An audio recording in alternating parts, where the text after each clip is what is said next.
Eu gostaria que você abrisse, em nome de Jesus, em 1 Reis, capítulo 18. Nós vamos ler a partir do versículo 16. 1 Reis 18, 16. Amém? Então vamos ler. Diz assim a palavra de Deus: Então foi Obadias encontrar-se com Acabe e lhe anunciou. E foi Acabe ter com Elias. Vendo-o, disse-lhe: És tu perturbador de Israel? Respondeu Elias: Eu não tenho perturbado a Israel, mas tu e a casa de teu pai, porque deixastes os mandamentos do Senhor e seguistes os Baalins. Agora, pois, manda ajuntar a mim todo Israel no Monte Carmelo, como também os 450 profetas de Baal e os 400 profetas do poste ídolo, que comem da mesa de Jezabel. Amém. Vamos orar mais uma vez, especificamente por esse texto, por essa palavra. Deus, eu te agradeço pela tua palavra, pelos teus ensinamentos, pela oportunidade de estar aqui para pregá-la, mesmo sem merecer. Mas Deus, tem misericórdia de nós, fala ao nosso coração. Nos ajuda a compreender essa passagem, Deus. Nos ajuda a compreender esse episódio da vida do profeta Elias, o que aconteceu aqui, o que isso significou e que lições nós podemos aprender desse texto. Ó Deus, eu te peço que o teu Espírito Santo fale aos nossos corações de maneira poderosa. Ó Deus, que a tua palavra ela penetre no mais profundo da nossa alma, a ponto de revelar realmente quem nós somos, nossas motivações, nossos erros, e nos fazer melhorar, nos fazer crescer, nos fazer mudar e, se for preciso, se arrepender na tua presença pelos nossos pecados. Ó Deus, ministra, fala conosco, nos abençoa, que o teu nome, Senhor, seja glorificado neste lugar e que os nossos corações sejam transformados e saiamos daqui diferentes para a tua glória. Que eu te peço em nome de Jesus Cristo. Amém. Glória a Deus. Então, irmãos, deixa eu falar um pouco sobre o contexto dessa passagem para a gente compreender a realidade dessa história, o que estava acontecendo aqui. Acabe, que fala aqui nessa história, era o rei do reino do norte. Para quem não conhece a história, Israel tinha se dividido em reino do norte e reino do sul. Israel era o povo de Deus, a quem foi manifestado a lei, a quem os profetas se dirigiam, que ouviram os ensinamentos do Senhor, que viram os milagres de Deus, que foram tirados do Egito. Deus fez deles o seu povo, colocou numa terra que mana leite e mel, para que eles servissem a Deus e andassem na presença de Deus, glorificassem apenas o seu nome, o servissem de todo o coração e não se contaminassem com o paganismo, com a idolatria, com as práticas horríveis dos povos daquela terra e das terras vizinhas. Esse era o povo de Israel. Acabe era o rei do reino do norte. Havia o reino do sul, que era a tribo de Judá e Benjamim, e o reino do norte eram as outras 10 tribos, depois que houve a divisão. Acabe era um rei extremamente ímpio, extremamente idólatra, infiel a Deus. Por isso que o texto diz aqui, quando Elias fala: Eu não tenho perturbado a Israel, mas tu e a casa de teu pai, porque deixastes os mandamentos do Senhor e seguistes os Baalins. Baalins eram manifestações locais do falso Deus chamado Baal, que o povo de Israel estava adorando, ao invés de adorar o Deus Todo-Poderoso, que os tinha livrado, que os tinha dado uma nova vida, uma nova história, que tinha tirado eles da escravidão. Então eles estavam adorando esse falso Deus, e Acabe era o rei, casado com uma mulher, talvez pior do que ele, chamada Jezabel. Uma mulher de coração horrível, duro, idólatra também. Uma mulher desobediente a Deus, sem temor nenhum a Deus. Elias era o profeta de Deus, um dos profetas naquela época. Elias era um grande homem de Deus, mas Elias estava sendo perseguido. A cabeça dele estava a prêmio. Ele era procurado para ser morto. Essa era a vontade de Acabe, de Jezabel principalmente, destruir Elias, porque Elias, na visão deles, perturbava Israel. Por quê? Porque Elias pregava a palavra de Deus, pregava contra a idolatria, pregava contra o pecado do povo. E Acabe e Jezabel e os falsos profetas e o povo ficavam incomodados com isso. E Elias, sendo um homem de Deus, era tido como perturbador do povo e queriam matar o profeta de Deus. Essa era a realidade. Obrigado.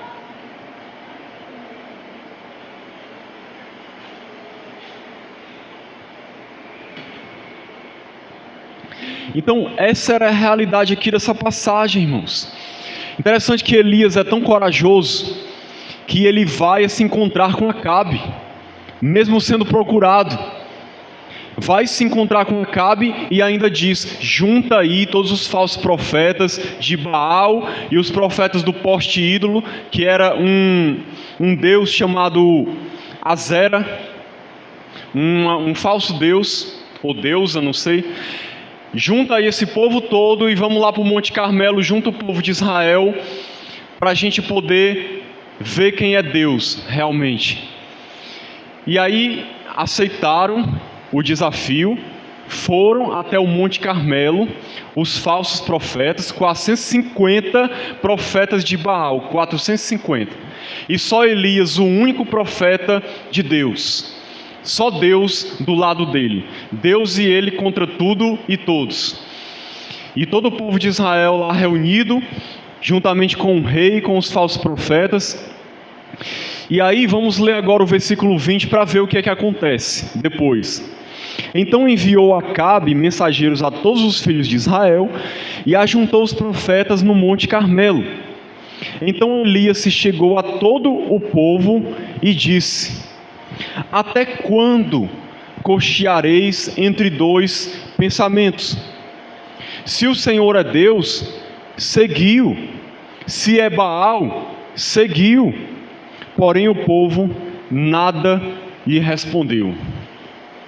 Veja só, a primeira coisa que Elias faz é se dirigir ao povo. E aí ele pergunta: até quando cocheareis entre dois pensamentos?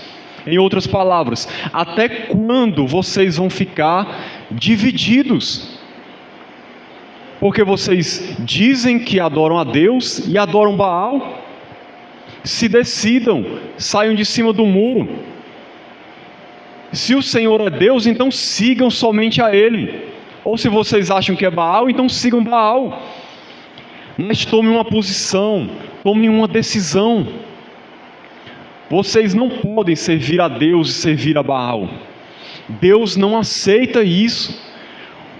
A palavra de Deus diz em Isaías 42:8: eu sou o Senhor e a minha glória eu não darei a outrem. A minha honra eu não darei às imagens de escultura. Não dividirei com ninguém. Deus fala isso. Deus, irmãos, Ele é um Deus zeloso. E um Deus no bom sentido, ciumento. Deus não aceita, Ele não deseja que ninguém o busque e ao mesmo tempo tenha ídolos no seu coração. Deus, Ele quer ser amado acima de tudo e todos. Deus quer ser honrado em primeiro lugar. Deus quer ser reverenciado. Deus quer ser buscado e crido como um único e verdadeiro Deus, digno de toda a honra, de toda a glória e de todo o louvor. Ele não aceita dividir a sua adoração. Não aceita. E é interessante, irmãos, porque essa realidade também é a realidade hoje no mundo. Quando a gente lê a Bíblia, a gente vê como a história não mudou. Talvez você veja uma história dessa e pense, isso é coisa do passado, isso não acontece hoje. Irmãos, nós vivemos num país, Brasil, talvez um dos países mais idólatras do mundo. Poucos países são tão idólatras como o Brasil. Eu lembro de Paulo que, quando chegou na cidade de Atenas, se revoltava diante da idolatria. E a idolatria que nós vemos no Brasil, para quem conhece a Deus e tem temor de Deus, revolta, entristece, porque é abominável. Eu não sei como você se sente, mas eu acredito que você se sente parecido toda vez que eu estou assistindo um jornal e que eu vejo todas aquelas histórias do povo levando aquelas imagens nos ombros, andando de joelho por causa de um ídolo, andando não sei quantos quilômetros a pé para se prostrar diante de uma imagem, para seguir um falso Deus, atribuindo a eles milagres, dizendo que eles estão ouvindo suas orações e estão olhando por eles. Eu fico pensando, como não está o coração de Deus vendo uma abominação dessas? Como Deus não olha isso? Como Deus vê isso, eu estou querendo dizer? Como Deus vê essa situação?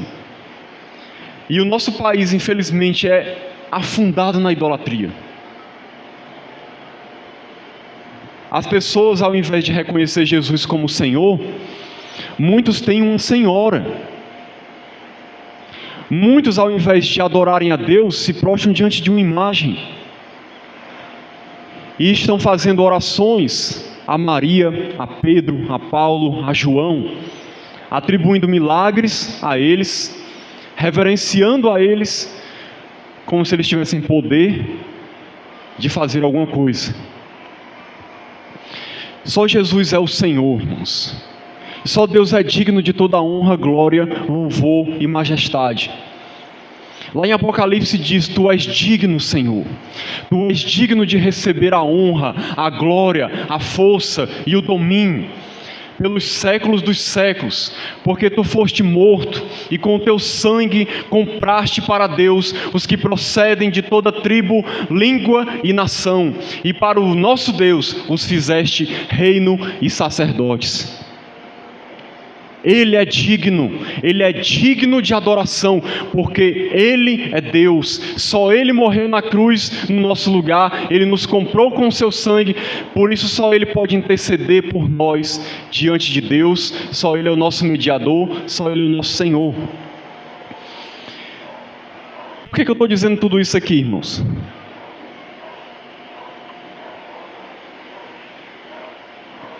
Também, para que talvez não tenha nem ninguém aqui, eu não sei, que esteja enquadrado nessa situação de idolatria que eu falei até o momento. Mas nós, como cristãos também, nós precisamos ter consciência dessa abominação que é praticada à nossa volta o tempo todo. Por que eu estou dizendo isso? Porque hoje nós estamos vivendo a época do politicamente correto, onde você não pode falar nada contra ninguém. Porque se você falar contra a religião de alguém, você é tido como fanático, como radical. As pessoas dizem, olha, respeite minha religião. Eu não aceito que você fale contra a minha religião. Você fica com a sua religião e eu fico com a minha. Não fale nada. Hoje a ideia é que nós não podemos falar de Cristo e da nossa fé para ninguém, porque é uma ofensa, é um desrespeito, é um absurdo, é um radicalismo. Você querer levar uma pessoa para seguir a sua fé. Essa é a ideia da sociedade. E aí tem muitos cristãos adotando esse ensinamento maligno e diabólico como uma verdade, como uma prática na sua vida. E aí eles pensam, não, eu não posso falar de Jesus, porque eu vou ofender as pessoas. Eu vou incomodar elas, vão achar ruim. Talvez elas chamem você de perturbador, como chamaram Elias de perturbador de Israel. E as pessoas não querem pagar esse preço. Não querem enfrentar nenhum tipo de perseguição. Nós dizemos muitas vezes, no Brasil não tem perseguição. Mas por que não tem perseguição também? Porque muitas vezes nós estamos acomodados e temos medo de falar a verdade. Ainda que a gente tenha que falar com amor, com graça, com sabedoria, esperando a oportunidade certa e o momento certo, nós não podemos nos omitir. Porque nós conhecemos a verdade, nós conhecemos a Deus, nós conhecemos o nosso Senhor, que morreu na cruz no nosso lugar e que manda que as pessoas o sigam e o tenham como único Senhor e Salvador. Ele não diz, eu sou um caminho, eu sou uma opção, não. Ele diz, eu sou o caminho, a verdade e a vida. Ninguém vem ao Pai, senão por mim. E a gente tem que pregar essa mensagem, irmãos. Quer achem ruim ou não. Deus certa vez disse para Ezequiel, eu vou te mandar a um povo de duro coração. Mas você vai ser mais duro do que eles. Você fale aquilo que eu vou te mandar falar. Quer ouçam ou deixem de ouvir, mas fale. Eles hão de saber que houve no meio deles um profeta. Se coloque como um profeta, irmãos. Não tenha medo se você vai ser chamado de perturbador, de fanático ou de radical. As pessoas precisam saber que estão em pecado e que vão para o inferno se continuarem nessa idolatria e em todos os outros pecados que estão vivendo. E às vezes nós estamos com medo de ofender, com medo de falar a verdade.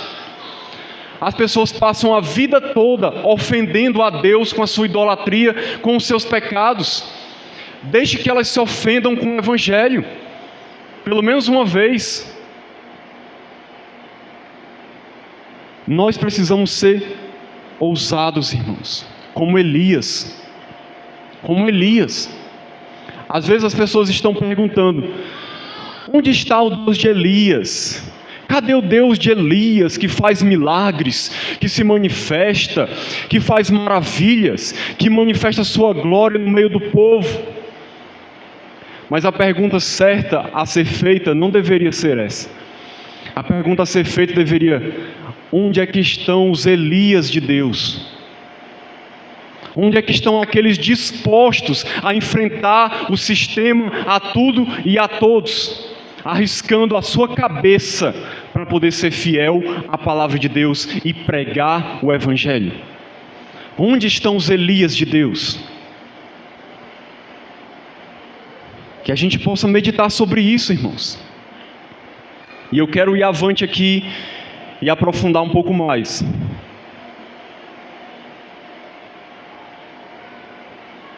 Porque esse conceito de idolatria que eu falei no início, ele é muito raso. Muita gente pensa que idolatria é só adorar uma imagem de gesso, de pedra. E se você pensa isso, você está muito enganado. Porque idolatria vai muito além disso. Essa idolatria é uma das mais fáceis de identificar. É muito fácil de identificar uma idolatria quando você está se prostrando diante de uma imagem, de um Deus morto e falso, que não pode fazer nada por ninguém. É muito fácil de identificar essa idolatria, irmãos. Mas existe um outro tipo de idolatria, que eu gostaria de trazer um alerta para todos nós, inclusive para mim, porque todos nós precisamos vigiar. Porque existe um tipo de idolatria muito mais sutil, muito mais perigosa, que rodeia as pessoas, que se infiltra na vida das pessoas, que leva as pessoas para longe de Deus. E ela é muito mais perigosa por quê? Porque ela é difícil de identificar. Não é fácil de você perceber.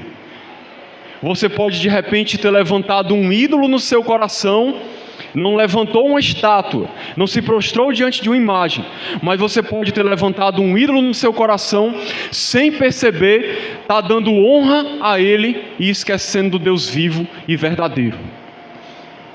Por isso que essa idolatria é tão perigosa. Irmão, que idolatria é essa? Existem vários tipos de idolatria, como essa, que são sutis, imperceptíveis, muitas vezes, que entram sorrateiramente na vida das pessoas.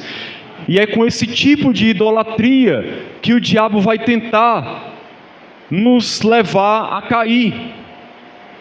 Porque ele sabe que se ele colocar uma imagem de escultura na sua frente e disser para você, adora, você não vai adorar. Porque está muito claro que aquilo ali é errado. Mas se ele fizer de outra maneira, pode ser que você caia na armadilha, sem perceber. Se você não vigia, se você não está preparado. Porque tem muitas coisas boas que podem se tornar um ídolo. Coisas aparentemente inofensivas que podem se tornar um ídolo. Lá em Filipenses capítulo 2 ou capítulo 3, fala de um desses ídolos. Diz a respeito daquelas pessoas cujo Deus era o ventre. Quando a Bíblia diz isso, ela fala no sentido de que o Deus de algumas pessoas era elas mesmas. Elas adoravam a si mesmas, ao seu ego. Então veja só, irmãos, nós podemos nos tornar um ídolo, o nosso ego, ao ponto da gente viver para si mesmo, para fazer a nossa vontade, para satisfazer os nossos prazeres e esquecer de Deus. Quer ver um outro exemplo de ídolo? Jesus disse certa vez, não podeis servir a Deus e a Mamon, ou as riquezas. Mas Jesus usa a palavra Mamon, uma palavra aramaica, que é uma personificação das riquezas, colocando as riquezas como um falso Deus que rivalizava com o Deus verdadeiro. E como esse ídolo tem sido adorado nos dias de hoje, irmãos? Existem igrejas, preste atenção, igrejas, levando as pessoas a adorar esse ídolo, mas chamando esse ídolo de Deus, chamando esse ídolo de Jesus. Sabe, é igual você pegar uma imagem de escultura e dizer assim, adora que essa imagem é Jesus, adora.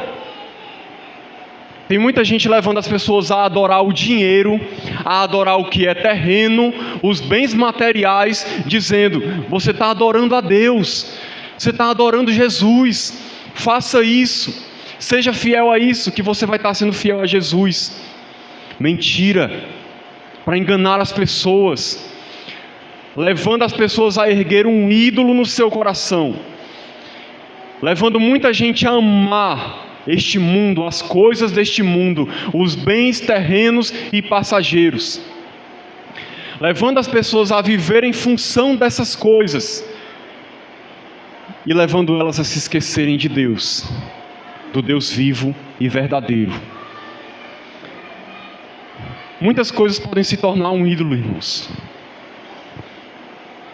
Na verdade, acho que quase qualquer coisa pode se tornar um ídolo. Sua família pode se tornar um ídolo, seu cônjuge, seu filho, seus entretenimentos, as coisas que você possui, até seu celular que está no seu bolso pode se tornar um ídolo, sua televisão, seu computador, seus amigos, tudo, se a gente não tiver cuidado, pode se tornar um ídolo. Porque quando é que essas coisas se tornam um ídolo? Nós somos chamados, irmãos, a colocarmos Deus acima de tudo e de todos, a buscarmos o reino de Deus em primeiro lugar, a amarmos a Ele, sermos fiéis a Ele, nos dedicarmos a Ele, servirmos a Ele de todo o coração.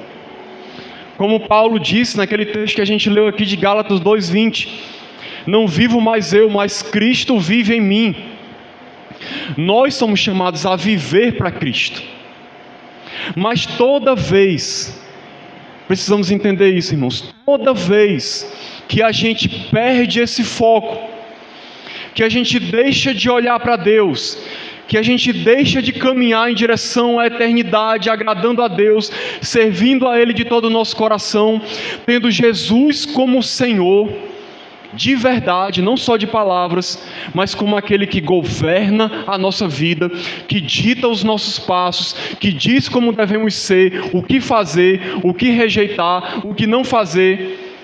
No momento que nós esquecemos de tudo isso e deixamos Deus de lado para priorizar qualquer outra coisa que seja, nós nos tornamos um idólatra. Nós colocamos Deus de lado e passamos a adorar um ídolo. E muita gente tem feito isso sem perceber, irmãos. Infelizmente. Que nós possamos fazer uma reflexão diária na nossa vida, para ver como estamos vivendo, quais são nossas motivações. Reflita, irmãos, em nome de Jesus, o que faz você viver, quais são teus sonhos, pelo que anela a tua alma, o que o teu coração mais deseja, a quem que você mais gosta de agradar, o que é que te dá prazer, o que te dá alegria. Responda essas perguntas e você vai descobrir se Deus é realmente aquele que reina no seu coração.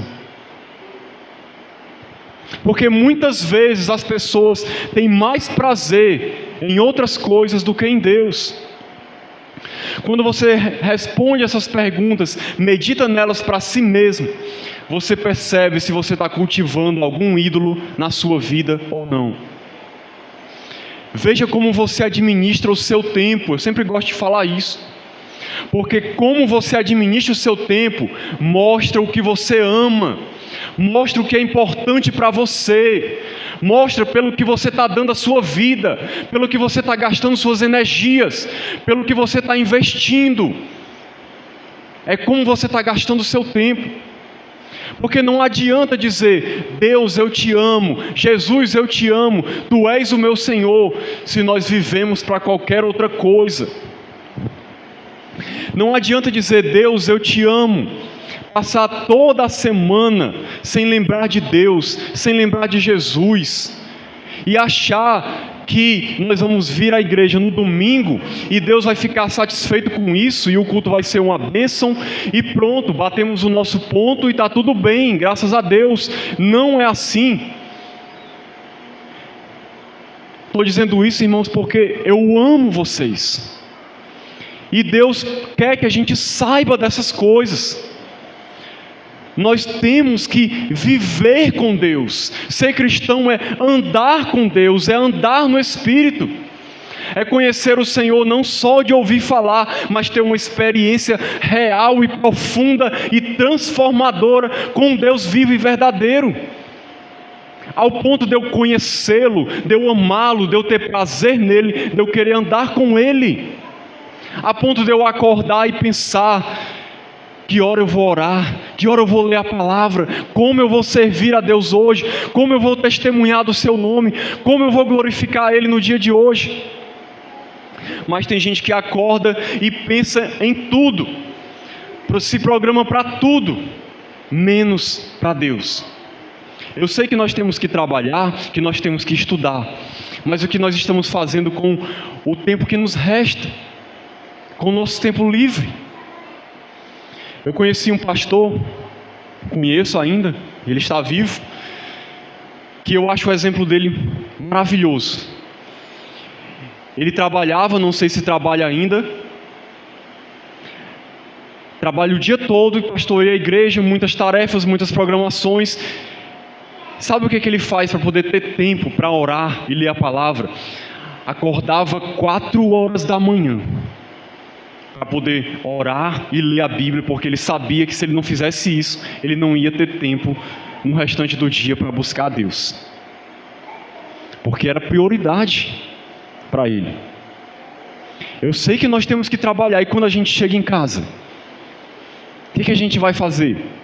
Liga a televisão e vai assistir a novela, vai assistir o jornal, vai conversar na esquina com os amigos, vai passar 2 horas no celular falando besteira, vendo coisa inútil e fútil.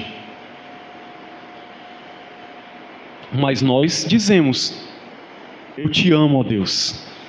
Eu te amo, Jesus. Certa vez Jesus disse assim: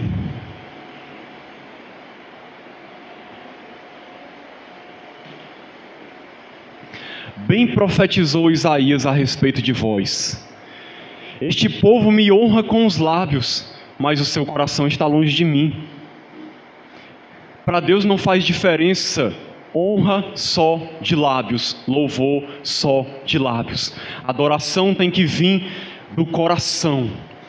Temos que adorar com a nossa vida, com a nossa obediência. Jesus disse: aquele que tem os meus mandamentos e os guarda, esse é o que me ama.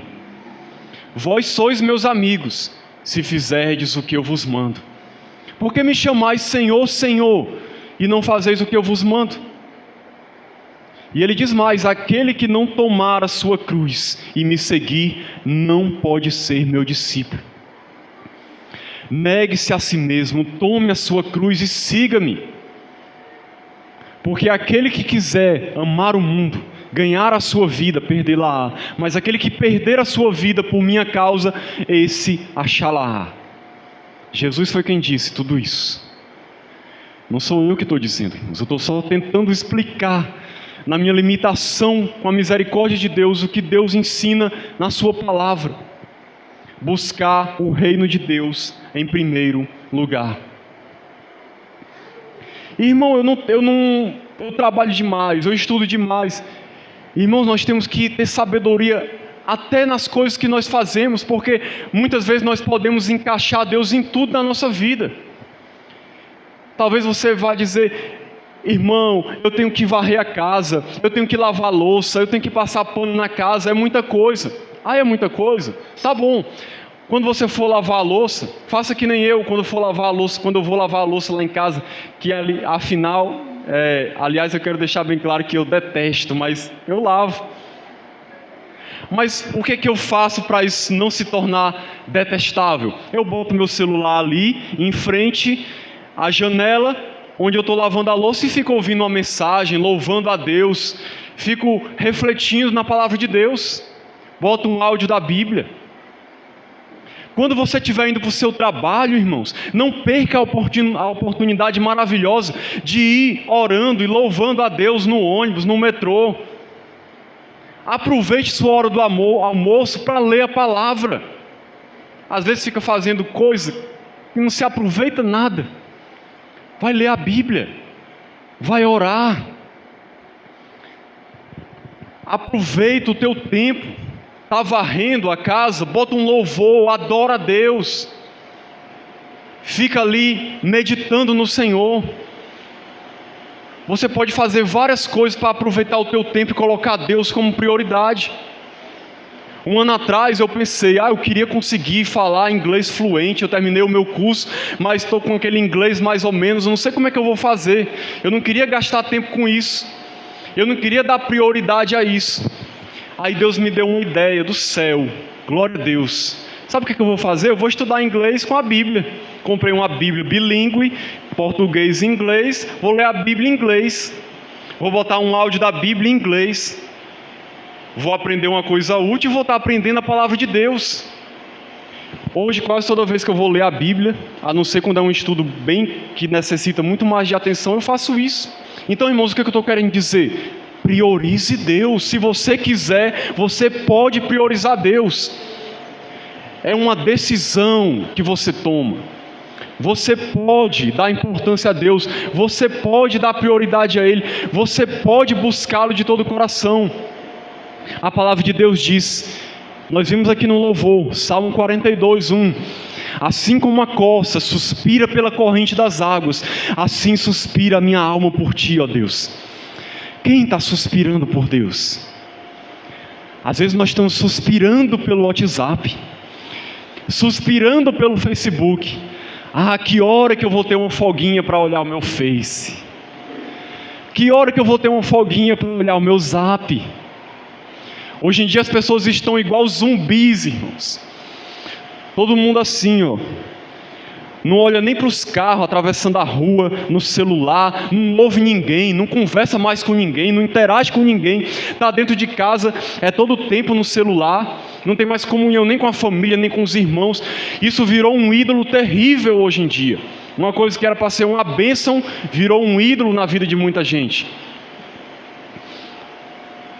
Derruba esse ídolo, prioriza a Deus, coloca Deus como prioridade. E aí, para finalizar, irmãos, eu vou ler só o que Elias fez aqui, ó. Versículo 30 diz que Elias restaurou o altar do Senhor que estava em ruínas. E diz mais na frente que o que foi que aconteceu depois que Elias orou, versículo 38, então caiu fogo do Senhor e consumiu o holocausto e a lenha e as pedras e a terra, e ainda lambeu a água que estava no rego, e o que vendo todo o povo caiu de rosto em terra e disse: o Senhor é Deus, o Senhor é Deus. Sabe qual é o altar que nós temos hoje para prestar o nosso culto? Não é esse altar. Aqui é um púlpito, não é um altar para fazer sacrifício. O altar está no teu coração. É lá que Deus quer reinar, é lá que Deus quer receber o teu sacrifício de louvor, de adoração, de oração, de meditação nas Escrituras. Às vezes esse altar está todo destruído, todo empoeirado, precisa ser restaurado, precisa ser feito novo, porque faz tempo que ele não vê um sacrifício digno da pessoa de Deus.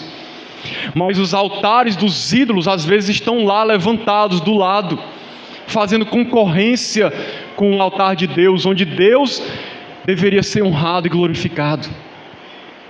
Derruba os altares dos ídolos, derruba, irmãos.